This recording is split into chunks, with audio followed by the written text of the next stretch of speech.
உயர்நீதிமன்றத்தில் 50 ஆண்டு காலமாக தொழிலாளிக்காகவும் ஏழைகளுக்காகவும் தொடர் 50 ஆண்டு காலமாக ஏழைகளுக்காக சமரசம் என்று களமாடுகின்ற எங்கள் தலைவர் தோழர் எஸ். குமாரசாமி அவர்கள் உரையாற்றுவார்கள்.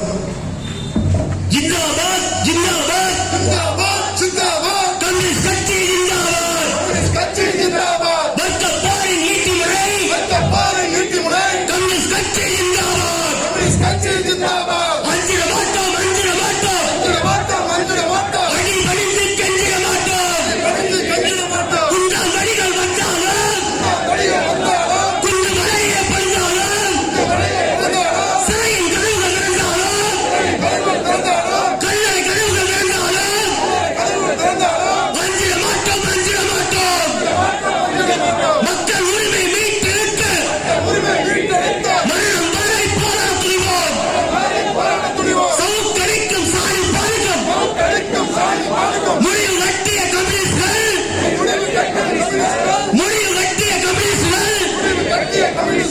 வருகின்றோம் மயிலாடுதுறை மக்களுக்காக போராட வருகின்றோம். விடமாட்டோம் கோரிக்கைகள் வெல்லாமல் விடமாட்டோம். ஜிந்தாபாத் வர்க்கப்பாரின் ஈட்டிமுறை கம்யூனிஸ்ட் கட்சி ஜிந்தாபாத் வர்க்கப்பாரின் கேடயமா ATUC ஜிந்தாபாத்.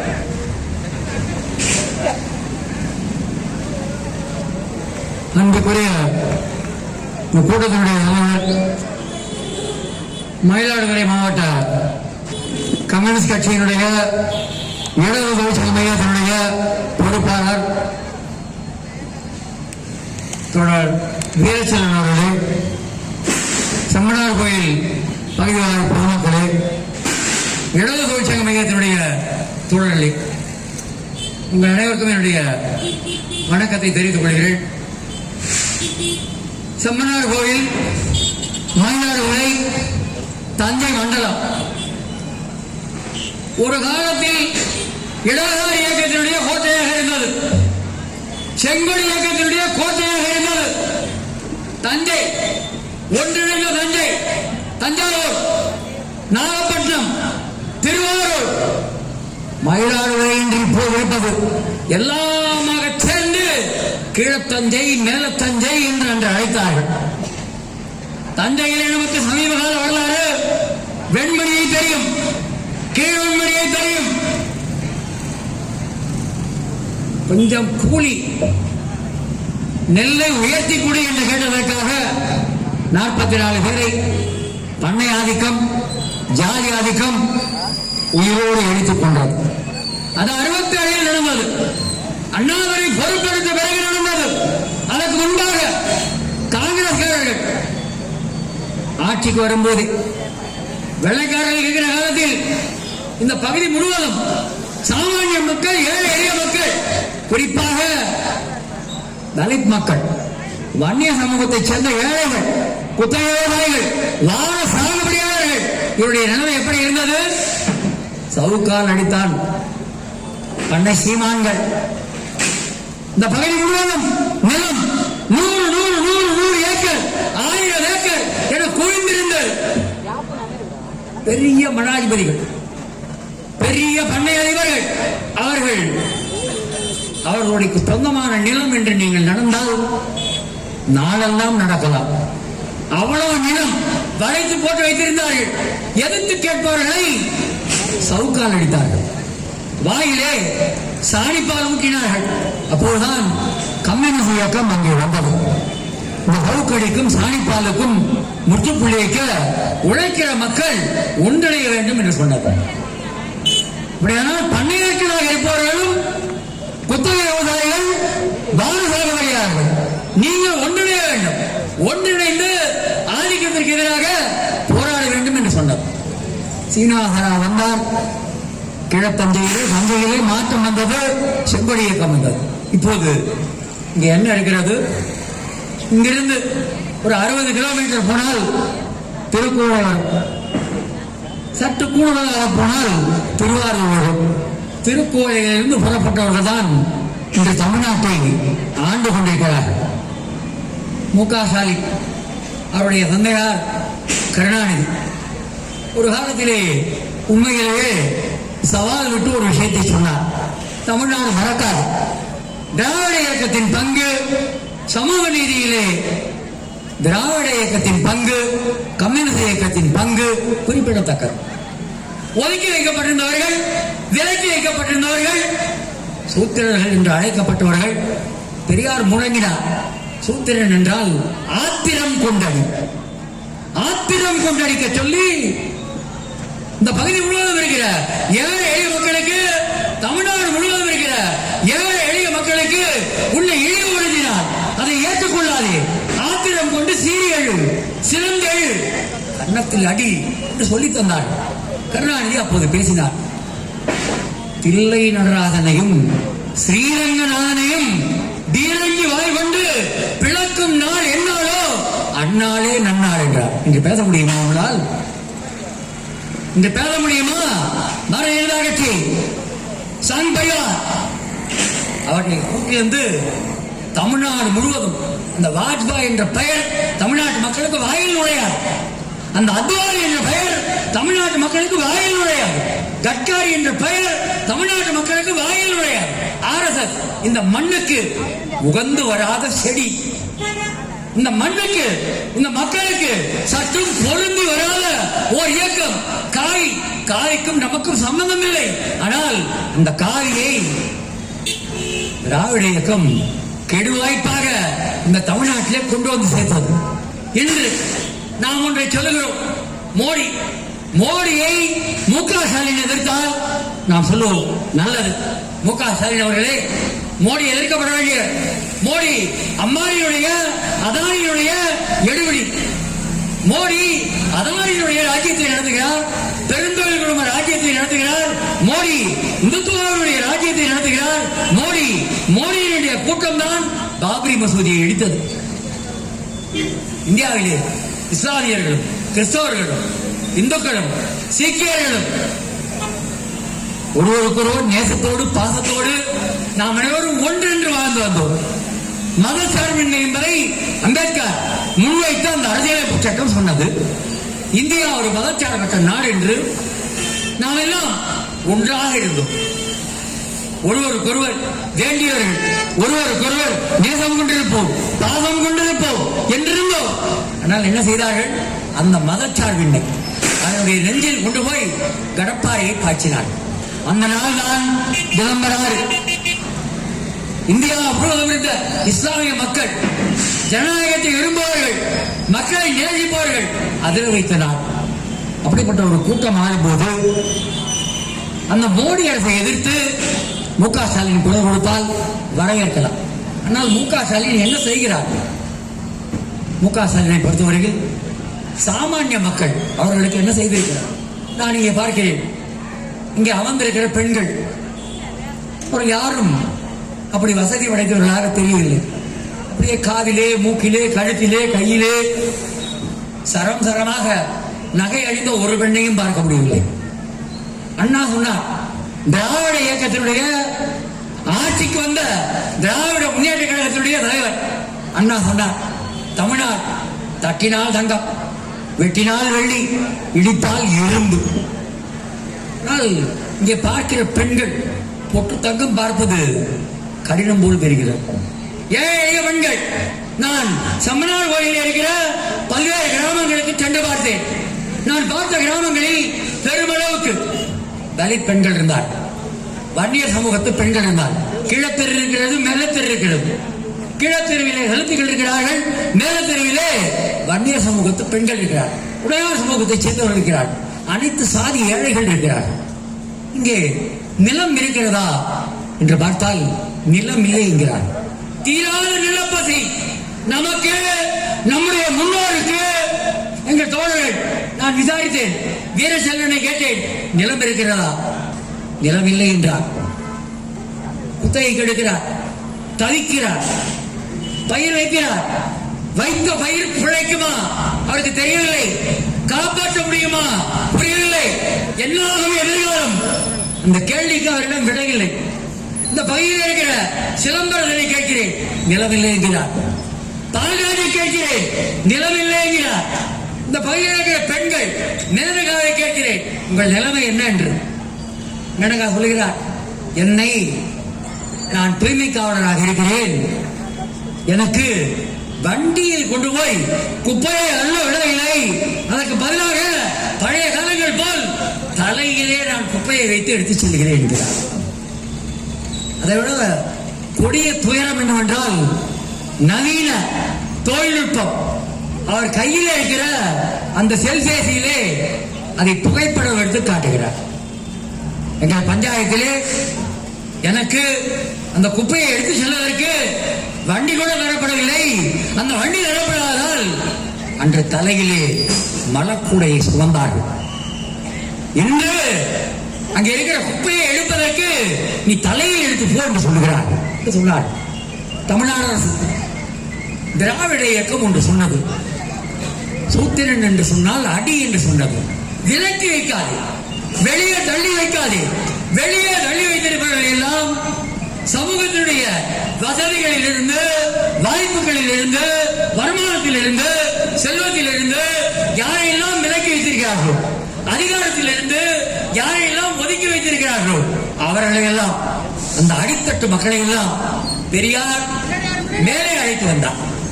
கம்யூனிஸ்ட் இயக்கம், செங்கோல் இயக்கம் வெளியே இருக்க மாட்டோம், நாங்கள் உள்ளே வருவோம், எங்களுக்கு பாத்தியப்பட்டது இந்த தமிழ்நாடு என்று சொல்லி மேலே எழுந்து வந்தது. ஆனால் இன்று என்ன நிலை? கையேந்தி நிற்க வைத்திருக்கிறார்கள்.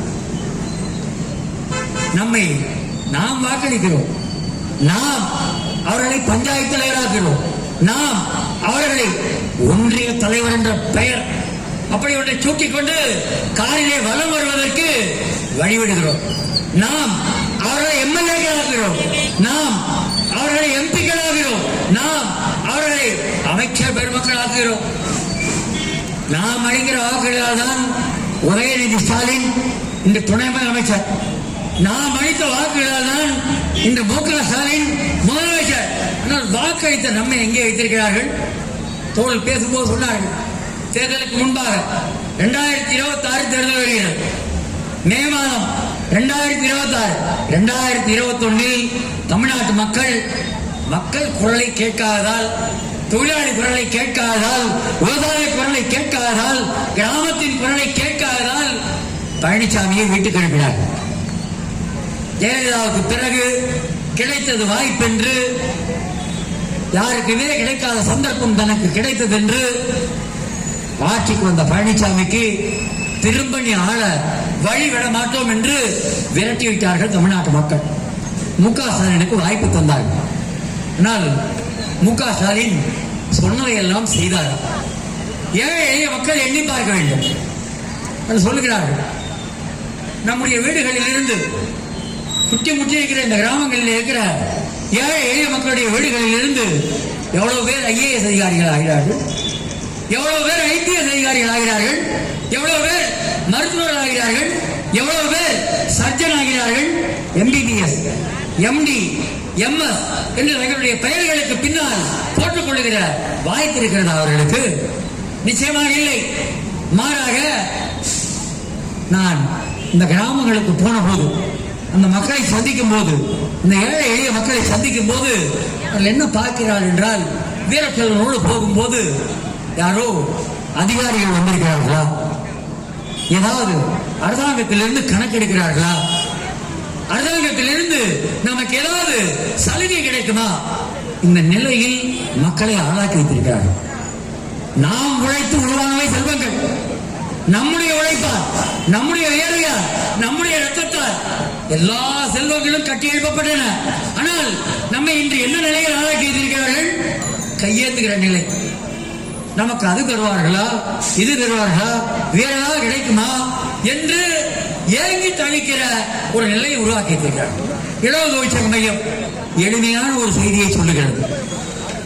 ஆனால் எளிமையாக இருப்பதனாலேயே அது தவறான செய்தி அல்ல. சரியான செய்தி, பொருளுள்ள செய்தி, பொருத்தமான செய்தி. இது என்ன செய்தி? உழைக்கிற மக்களாகிய நாம் வெறும் பயனாளிகள் அல்ல, ஏங்கி நிற்கிற, கையேந்தி நிற்கிற, காத்து கிடக்கிற பயனாளிகள் அல்ல, நாம் போராளிகள் என்ற நிலைமை உருவாக வேண்டும் என்று சொல்கிறோம். திராவிட முன்னேற்ற கழகம் தமிழ்நாட்டிலே வந்ததென்றால், பெரியாருடைய கொள்கைகள் தமிழ்நாட்டிலே பரவ வேண்டும் என்றால் யோசித்து பார்க்க வேண்டும். திராவிட முன்னேற்ற கழகத்திலே கழகங்களில் இருப்பவர்கள் எல்லாம் சுயமரியாதை உணர்வை அவர்கள் முன்வைத்தார்கள். பெரியார் தமிழ்நாடு முழுவதும் போய் மானமும் அறிவும் மனிதர் கழகு என்று முழங்கினார். அப்போ என்ன நடந்தது? பெரியார் மீது செருப்பை வீசினார். பெரியார் மீது செருப்பை வீசும் போது பெரியார் என்ன செய்தார்? ஒரு செருப்பை வைத்துக் கொண்டார். மறு செருப்பு எப்போது வரும் என்று கேட்டார். அப்படி எதிர்ப்பு எதிர்ப்பு எதிர்ப்பு, நெருப்பாற்று. இந்த நெருப்பாற்றை கடந்துதான் அன்று திராவிட இயக்கம், சமூக நீதி இயக்கம் முன்னே வந்தது. இன்று என்ன நடக்கிறது? சமூக அநீதி. என்ன சமூக அநீதி? சமூகத்தினுடைய கடைக்கோடியிலே யார் இருக்கிறார்கள்? இந்த தூய்மை பணியாளர். இவர்களுக்கு என்ன பெயர் சொன்னார்கள்? திமுக, அண்ணா திமுக, பாரதிய ஜனதா கட்சி எல்லோரும் தூய்மை பணியாளர்களுக்கு ஒரு பெயர் சொன்னார். ஆங்கிலத்திலே கொரோனா வாரியர்ஸ். கொரோனா எதிர்ப்பு போராளிகள். கொடிய கொரோனா, ஆளை கொன்ற கொரோனா, ஏழை பணக்காரர்கள் பார்க்காமல் ஐக்கிய அமெரிக்காவில் இருந்து, ஜெர்மனியில் இருந்து, இங்கிலாந்தில் இருந்து, பக்கத்தில் இருக்கிற பாகிஸ்தானில் இருந்து இந்தியா வரை அப்படியே கூட்டம் கூட்டமா மக்களை வேட்டையாடிய கொரோனா. அந்த கொரோனா வந்தபோது எல்லோரும் எங்கெங்கோ பறந்தார்கள். யாரும் வீட்டை விட்டு வெளியே வர முடியாத நிலை. அக்கம் பக்கத்தில் இருப்பவர்களை போய் பார்க்க முடியாது, பக்கத்து வீட்டுக்காரர்களுடைய கதவை தட்ட முடியாது. உறவினர்கள், ரத்த உறவினர்கள், சொந்த பந்தங்கள், அவர்களை கூட கொரோனா விரட்டியது, மிரட்டியது. பக்கத்தில் வராதே நினைத்தது. யார் நின்றார்கள் களத்தில்? தூய்மைப்பணியால் நின்றார்கள். நின்றதனால் என்ன சொன்னீர்கள்? உங்கள் காலை கழுவி வழிபடுகிறோம் என்று சொன்னார். செய்தார்களா இல்லையா? முக ஸ்டாலின் அவருடைய தொண்டர்களை கேட்கிறோம், திராவிட முன்னேற்ற கழகத்தை சேர்ந்தவர்களை கேட்கிறோம். அன்று சொன்னீர்களா இல்லையா? கொரோனா போராளிகள் நீங்கள், உங்கள் கால்களை கழுவுகிறோம். நாடாளுகிறார் நரேந்திர மோடி என்ன செய்தார்?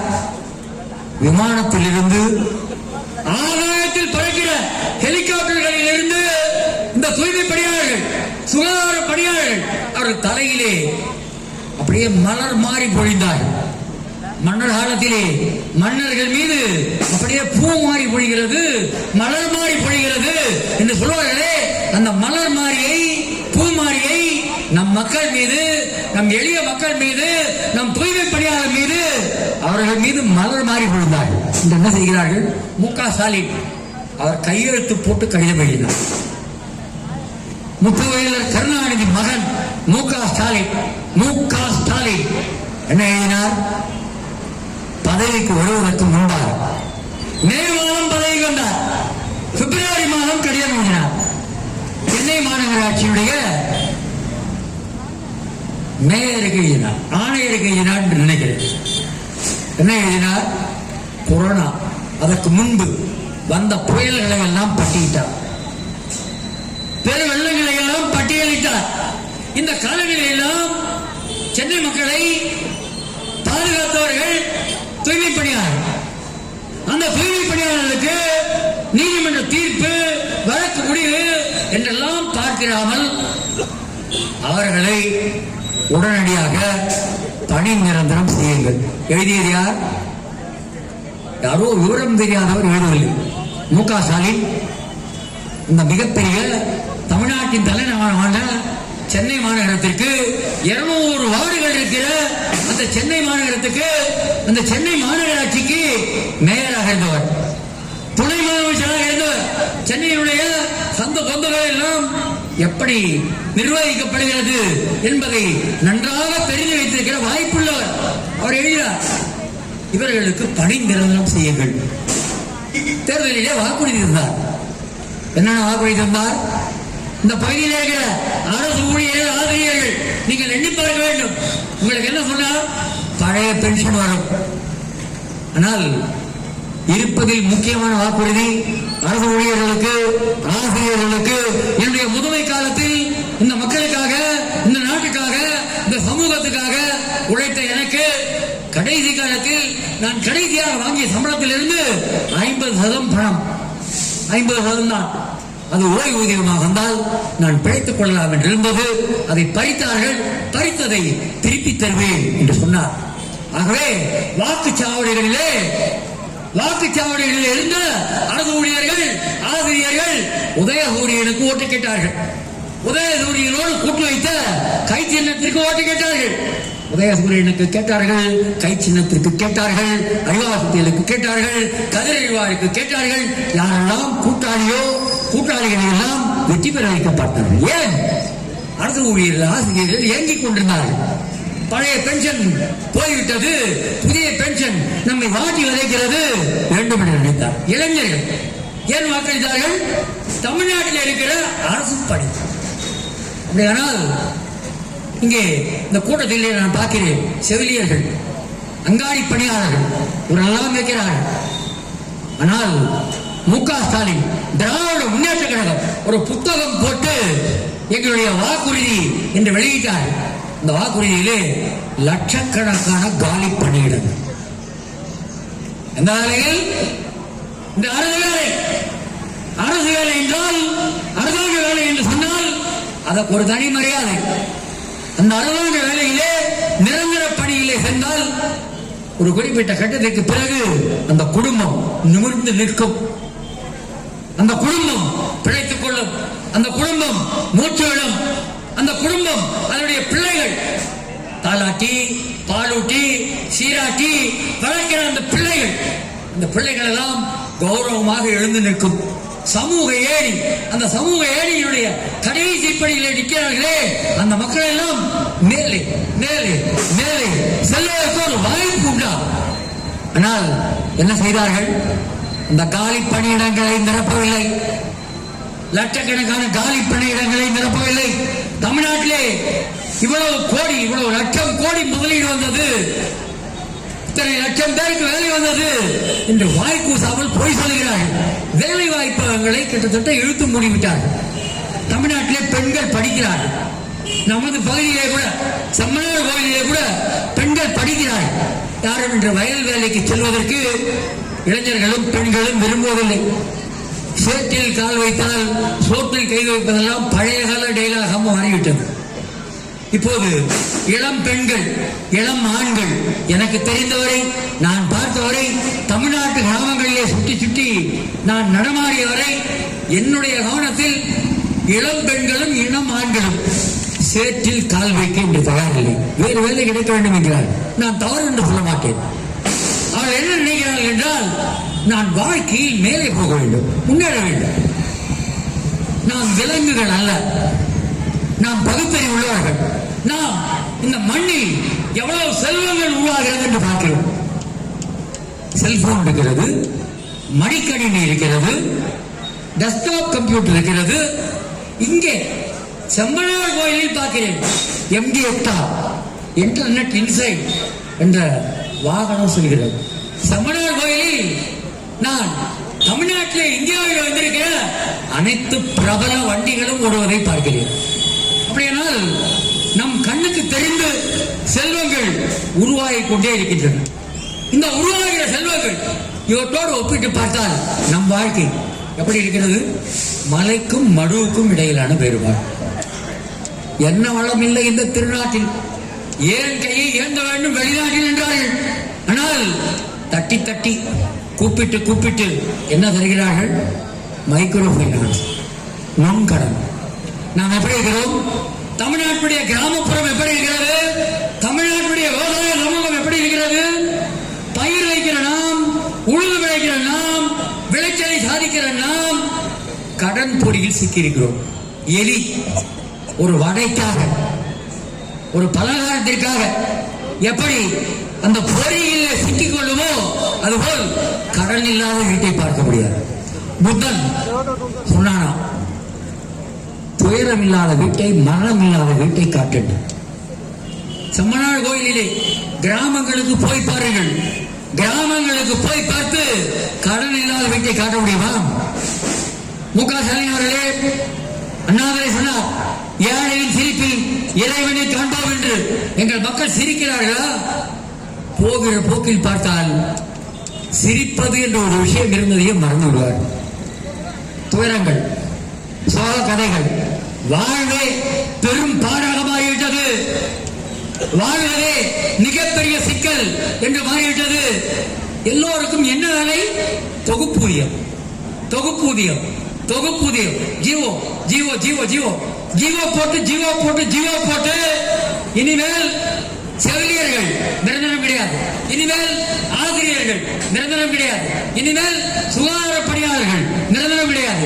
இனிமேல் சாலை பணியாளர்கள் நிரந்தரம் கிடையாது. இனிமேல் நெடுஞ்சாலை பணியாளர்கள் நிரந்தரம் கிடையாது. சொல்லு, எந்த பெயர் வேண்டும் சொல்லு, ஆனால் ஒரு பெயரை சொல்லாதே என்கிறார்கள் மு.க. ஸ்டாலின் குடும்பத்தைச் சேர்ந்தவர்கள். திருக்கோளை சமஸ்தானம் சொல்லுகிறது, ஆட்சி எங்கள் குடும்பத்துக்கு நிரந்தரமானது. மு. கருணாநிதி, மு.க. ஸ்டாலின், உதயநிதி ஸ்டாலின், எங்களுக்கு ஆட்சி நிரந்தரமானது. ஆனால் தமிழ்நாடு முழுவதும் இருக்கிற பெண்கள், இளம் பெண்கள், தமிழ்நாடு முழுவதும் இருக்கிற ஆண்கள், இளம் ஆண்கள், உங்களுக்கு நிரந்தர வேலை கிடையாது. கிராமம் வெளியே தள்ளுகிறது, பிடித்து தள்ளுகிறது, வாழ வழியில்லை. அண்ணா எழுதினார், கருணாநிதி எழுதினார் வசனம், ஓடினார் ஓடினார் வாக்கியின் எல்லைக்கே ஓடினார்கள் என்று. ஓடுகிறார்கள் என் மக்கள், கிராமங்களை விட்டு ஓடுகிறார்கள். கிராமம் விரட்டுகிறது, ஊரக பகுதி விரட்டுகிறது, வாழ வழியில்லை. கருகி போகிறது விவசாயம், கடன் தொல்லையிலே மூழ்கி வெளியே வர முடியாமல் தவிக்கிறோம். என்ன செய்கிறோம்? சென்னைக்கு போனால் பிழைக்க முடியுமா? சென்னைக்கு பக்கத்தில் இருக்கிற காஞ்சிபுரம் போனால் பிழைக்க முடியுமா? சென்னைக்கு பக்கத்தில் இருக்கிற திருவள்ளூர் போனால் பிழைக்க முடியுமா? நோக்கியா வருகிறது, உண்டாய் வருகிறது, வெளிநாட்டு முதலாளி வருகிறானே, அமெரிக்கா கம்பெனி வருகிறது, ஜப்பான் கம்பெனி வருகிறது, சீனத்து கம்பெனி வருகிறது, ஜெர்மானிய கம்பெனி வருகிறது. நமக்கு வேலை கிடைக்காதா என்று அங்கே போய் ஓடுகிறோம். ஆனால் நகரம் வந்தாரை வாழுங்கள் என்று வரவேற்பதற்கு தயாரில்லை. நாம் அங்கே போனால் குப்பை கூடமாக மாறுகிறோம். நமக்கு அங்கே இடமில்லை. நோக்கியாவுக்கு போகிறார், ஃபாஸ்ட்கானுக்கு போகிறார், நம் பெண்கள் தலையறிந்து விழுந்து சாகிறார், ஒட்ட சுரண்டுகிறார். நம்மை எந்த அளவுக்கு பாதிப்புள்ளாக முடியுமோ பாதிப்புள்ளாகிறார். அதுக்கு பதிலாக அங்கே போனால் என்ன நிலைமை? நம்முடைய இளைஞர்கள் என்ன ஆகிறார்கள்? இங்கே வேலைக்கு போகிறார்கள். இங்கே போயிருக்கிறார் என்று கேட்டால் பெருமையாக சொல்லுகிறார்கள். தலைநகரத்துக்கு போயிருக்கிறார், சென்னைக்கு போயிருக்கிறார். என்ன வேலை செய்கிறார்? டிப்ளமா படிக்கிறார், கஷ்டப்பட்டு படிக்க வைக்கிறார்கள். டிப்ளமா படிக்கிறார், சில நேரம் டிகிரி இன்ஜினியரிங் கூட முடிக்கிறார், பிஏ படிக்கிறார், பிஎஸ்சி படிக்கிறார், வேலை தேடி போகிறார். பயிற்சியாளர் என்று சொல்கிறார். எவ்வளவு காலம் பயிற்சி அளிக்கிறான்? கரும்பு. இந்த கரும்பை சாலை ஓரங்களிலே கரும்பு ஜூஸ், கரும்பு சாறு தருவதற்காக என்ன செய்வார்கள் என்றால் ஒரு இயந்திரம் வைத்திருப்பார். அந்த இயந்திரத்திலே அந்த கரும்பை கொண்டு போய் இப்படியே விடுவார். ஒரு சுற்று சுற்றுவார், இரண்டாவது சுற்று சுற்றுவார். நமக்கு பாவமாக இருக்கும் அந்த கரும்பை பார்த்தால். 5 முறை 6 முறை 7 முறை 8 முறை சுற்றிய பிறகு ஒரு சாறு அப்படியே ஒரு டம்ளரில் கிடைக்கும். அதை நமக்கு கொடுப்பார். அந்த கரும்பாக நம்முடைய இளைஞர்கள் தலைநகர் மண்டலத்தில் இருக்கிறார். ஓராண்டு பயிற்சி, 2 ஆண்டு பயிற்சி, 3 ஆண்டு பயிற்சி, 4 ஆண்டு பயிற்சி. பாரதியின் அலுவலகத்திலிருந்து உண்டாயிலே பயிற்சியாளர்களாக வேலை செய்த தொழிலாளர்கள், நிசான் கம்பெனியிலே பயிற்சியாளர்களாக வேலை செய்த தொழிலாளர்கள், வேறு வேறு கம்பெனிகளிலே பயிற்சியாளர் பயிற்சியாளர் பயிற்சியாளர் பயிற்சி முறை என்று சொல்லப்பட்ட தொழிலாளருடைய வழக்குகளை நடத்துகிறோம். இந்த பகுதியிலிருந்து கூட கோவைக்கு, மேற்கு தமிழ்நாட்டுக்கு திருமாங்கல்ய திட்டம், சுமங்கலி திட்டம் என்ற பெயரால் நம் வீட்டு பெண்களை, இளம் பெண்களை அழைத்து சென்றார்கள். அந்த பயிற்சி முறை என்ன செய்தது? அந்த பெண்களை சென்னைக்கு பக்கத்தில் இருக்கிற தொழிற்சாலைகளுக்கு செய்கிற நம்முடைய ஆண் இளைஞர்களை என்ன செய்தது? கசக்குகிறது, கசக்கி பிழிகிறது. கசக்கி பிழிவது என்றால் அந்த கரும்பை எப்படி கசக்கி பிடிக்கிறார்களோ அந்த இளமை உடலிலே அந்த ஆற்றல் இருக்கிற வரை நம்முடைய உழைப்பை கசக்கி பிடிக்கிறார்கள். அதுக்கு பிறகு என்ன சொல்கிறார்கள்? நீ வெளியே போ என்று தூக்கி எறிகிறார்கள். அப்படியானால் நமக்கு பிழைப்பதற்கு, மேலே செல்வதற்கு, முன்னேறுவதற்கு வாய்ப்பு இல்லையா? இடம் இல்லையா? வளர்ச்சி என்ன வளர்ச்சி? எங்களை ஒதுக்கி வைத்து வளர்ச்சியா? முக ஸ்டாலின் குடும்பத்துக்கு வசதி, கைராட்சி கட்டியவர்களுக்கு வசதி, எம்எல்ஏக்களாக இருப்பவர்கள், எம்பிக்களாக இருப்பவர்கள், ஆட்சி மன்றங்களை கையிலே வைத்திருப்பவர்கள், அவர்களுக்கு வளர்ச்சி. சாமானிய மக்களுக்கு, எளிய மக்களுக்கு, எம் மக்களுக்கு, கிராமப்புறங்களில் வாழ்கிற மக்களுக்கு வளர்ச்சி இல்லை என்றால் இது சமூக அநீதி, இது சமூக நீதி அல்ல என்று சொல்ல பார்க்கிறோம். திராவிட மாடல், திராவிட மாடல், திராவிட மாடல் என்று மூச்சுக்கு 300 முறை மு கருணாநிதி பேசுகிறார். ராமதாஸ் பேசினால் வாயை அடைக்கிறார். ராமதாஸ் கேள்வி கேட்டால் நீ கேள்வி கேட்கலாமா, உனக்கு என்ன தெரியும் என்று ராமதாஸை பார்த்து சொல்லுகிறார். பழனிசாமி கேள்வி கேட்கிறார். பழனிசாமிக்கு கேள்வி கேட்பதே வேலை என்று வாயை அடைக்கிறார். ஆனால் நாங்கள் கேள்வி கேட்கிறோம். முக ஸ்டாலின் அவர்களே, செம்பனார் கோயிலில் நின்று கொண்டு கேள்வி கேட்கிறோம், பதில் சொல்லுங்கள். எம் மக்களுக்கு நீங்கள் என்ன செய்தீர்கள்? இளைஞர்களுக்கு வேலை இருந்தீர்களா? அங்கன்வாடியிலே வேலை செய்வார்கள், சத்துணவிலே வேலை செய்வார்கள், பலவிதமான வேலைகள் தமிழ்நாடு முழுவதும் பார்க்கிறார்களே, இவர்களுக்கு நீங்கள் நல்ல சம்பளம் தர தயாரா? அப்படியானால் ஒரு நாளுக்கு 1000 ரூபாய் இருந்தால் பிழைக்கலாம். கட்டமான வேலைக்கு போகிறார்கள், சென்ட்ரிங் வேலைக்கு போகிறார்கள். என்ன செய்கிறார்கள்? நான் பார்த்தேன், இந்த சிதம்பரனை கேட்டேன், என்ன செய்தீர்கள்? கடன் ஏறிக்கொண்டே போகிறது, பெற்றோர் காப்பாற்ற முடியவில்லை என்று சொல்கிறீர்களே, என்ன செய்கிறேன் என்று கேட்கிறேன். ஈரோட்டுக்கு பக்கத்திலே போனேன், கட்டுமான வேலைகளில் ஈடுபட்டேன், கசக்கி பிழிந்தார்கள். 6 மாதம் 8 மாதம் சொன்னதையெல்லாம் கேட்டேன், இழுத்த இழுப்புக்கெல்லாம் செய்தேன். அப்படி போய் நான் செய்த வேலையிலே சில ஆயிரங்களை புரட்டி கொண்டு இங்கு வந்தேன். ஆனால் உடல் வாடிவிட்டது, வதங்கிவிட்டது, என்னால் முடியவில்லை என்று சொல்கிறார். நம்முடைய இளைஞர்கள் அப்படித்தான் தமிழ்நாடு முழுவதும் போய் ஏதோ செய்து பிழைக்க முடியுமா என்று பார்க்கிறார்கள். ஆனால் கிராமத்திலிருந்து வருகிறார்கள், கிராமங்களிலிருந்து வருகிறார்கள், அங்கே இவர்களுக்கு வாழ வழி கிடையாது. ஆகவே நாம் வைத்ததுதான் சட்டம், நாம் கொடுப்பதுதான் கூலி, நாம் தருவதுதான் வாழ்க்கை, அடங்கி செல்ல வேண்டும் என்று அன்று பண்ணை சீமான் வீசிய சவுக்கை, அன்று பண்ணை கோமான்கள் வீசிய, அவர்கள் நம்மீது திணித்த அந்த சாணி பாலை இந்த நகரங்களில் இருக்கிற முதலாளிமார்கள் நம்மீது அந்த நவீன கொத்தடியை உருவாக்குகிறார். ஆட்சியாளர்கள் பெரியார் எழுத்து போராடிய அந்த அநீதிகளுக்கு எதிராக அவர் போராடிய அதே அநீதியை இன்று நம்மீது திணிக்கிறார். இங்கேதான் ஒரு பெரிய கேள்வி வருகிறது. எங்களுக்கு கம்யூனிஸ்ட் இயக்கத்துக்கு வரும்போது இன்று கூட இந்த மேடைகளே ஒரு பாடலை ஒழித்தார். மனுஷங்கடா நாங்க மனுஷங்கடா. இந்த பாடலை எழுதியவர் இன்குலாப். இன்குலாவுக்கு மக்கள் கவிஞர் என்று பெயர் சொல்வார்கள். மக்கள் கவிஞர் இன்குலாப் ஒரு பாடலிலே ஒரு கேள்வி எழுப்பினார். என்ன கேள்வி எழுப்பினார்? செம்மனார் கோயில் மக்கள் அந்த கேள்வியை சிந்தித்து பார்க்க வேண்டும் என்று நான் கேட்டுக்கொள்கிறேன். வாழ்க ஒழிக சத்தம் போட்டு ஊர்வலம் போனோம், இதில் வாழ்ந்தது யார், வீழ்ந்தது யார் கணக்கென்ன பார்த்தோம். நாம் எல்லாம் ஏதாவது ஒரு அரசியல் கட்சியிலே இருப்போம். திமுகவில் இருப்போம், அதிமுகவில் இருப்போம், பாமகவில் இருப்போம், பாஜகவில் இருப்போம், வேறு வேறு கட்சிகளில் இருப்போம். அவர் வாழ்க இவர் ஒழிக என்று சொல்லுவோம், வாழ்க ஒழிக சொல்லுவோம். நாம் வாழ்ந்தோமா? நாம் வாழ்ந்தோம் என்றால் ஏழை எளிய மக்கள் வாழவில்லை, அருந்ததியர் வாழவில்லை, ஆயிரங்கள் வாழவில்லை, அனைத்து சாதி ஏழை மக்கள் நாம் வாழவில்லை, பெண்கள் நாம் வாழவில்லை. நாம் வீழ்கிறோம், நாம் வீழ்ந்து கொண்டே இருக்கிறோம். வீழ்ந்து கொண்டே இருப்பது அதல்ல பாதாளத்திற்கு செல்வோம் போலுக்கிறோம். தேய்த்து மிதிக்கிறார்கள், நம்மை அடக்குகிறார்கள், நம்மை ஒடுக்குகிறார்கள். இந்த விஷயங்களை உங்கள் மத்தியிலே பரிமாறலாம். டிசம்பர் 6 என்று பார்த்தால் அம்பேத்கர் அவர்களுடைய, புரட்சியாளர் அம்பேத்கர் அவர்களுடைய நினைவு நாள். அந்த நினைவு நாளில் கூட்டம் நடத்த தமிழ்நாட்டில் இடமில்லை என்கிறார்கள். கேட்டால் என்ன சொல்கிறார்கள்? பாப்ரி மசூதி இடித்த நாள். சட்டம் ஒழுங்கு பிரச்சனை வரலாம். காவல்துறை எங்கும் சென்றிருக்கிறது, எங்களிடம் போதுமான அளவுக்கு போர்ஸ் இல்லை, ஆள் இல்லை என்கிறார். ஆனால் பயப்படுகிறார். அநீதி இழைக்கப்பட்டது. இந்தியாவுடைய தலைமை நீதிபதி சந்திரசூடிலிருந்து துவங்கி இந்தியாவுடைய பிரதமர் மோடி வரை இந்துத்துவர்களாக மாறியிருக்கிறார்கள்.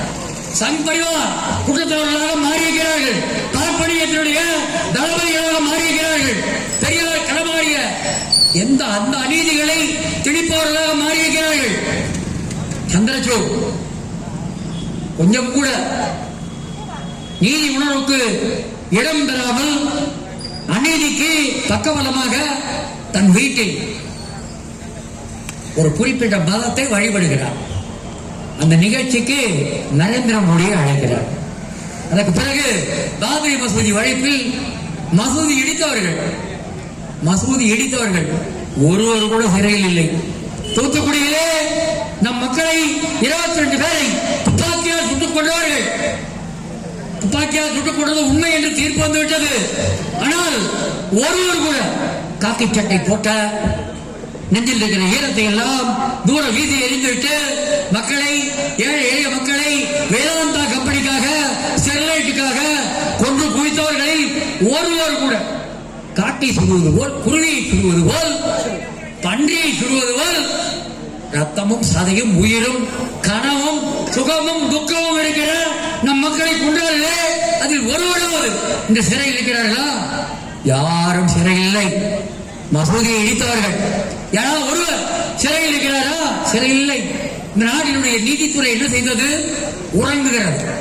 இந்த நாட்டினுடைய நீதித்துறை சாம்சங் தொழிலாளி சங்கம் பதிவு செய்ய வேண்டும் என்றால் முதலாளிக்கு ஆதரவாக நீதித்துறையை சிக்கிக் கொண்டிருக்கிறது. நீதிபதி சந்திரசூட் பாபரி மசூதி வழக்கு தீர்ப்பு எழுதுவதற்கு எப்படி எழுதினீர்கள் என்று கேட்கிறார்.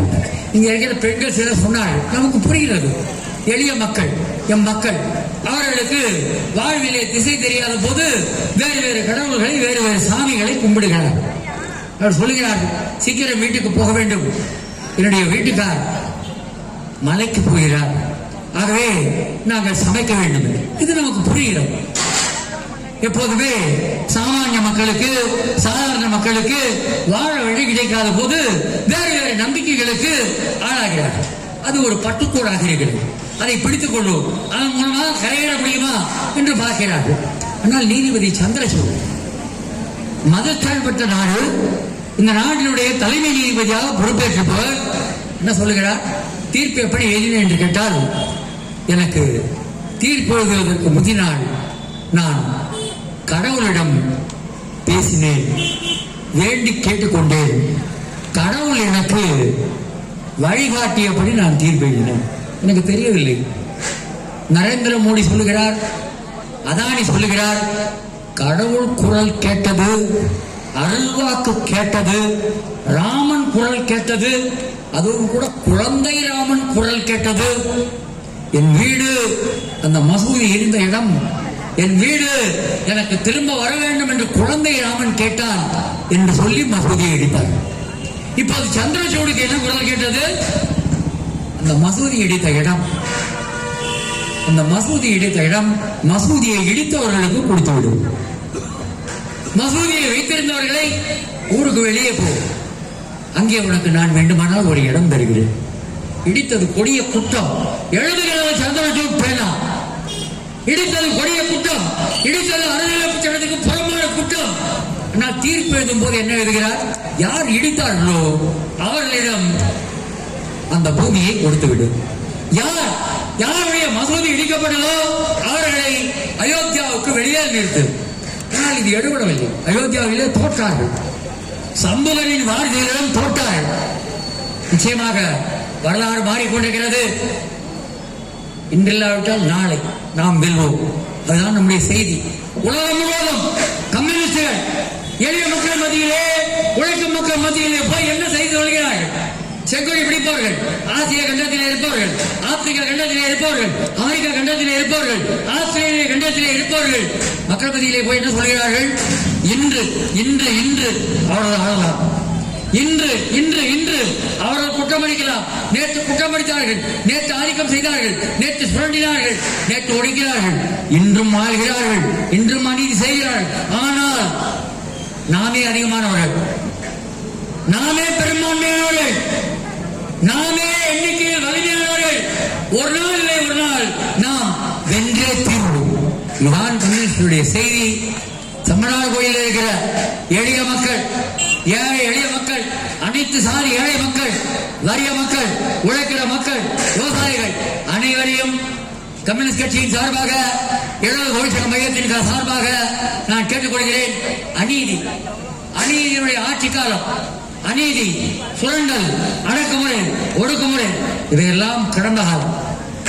இந்த அநீதிக்கு, இந்த அடக்குமுறைக்கு, இந்த ஒடுக்குமுறைக்கு துணை போகிற கட்சிகள் இவரெல்லாம் கடந்த காலம்.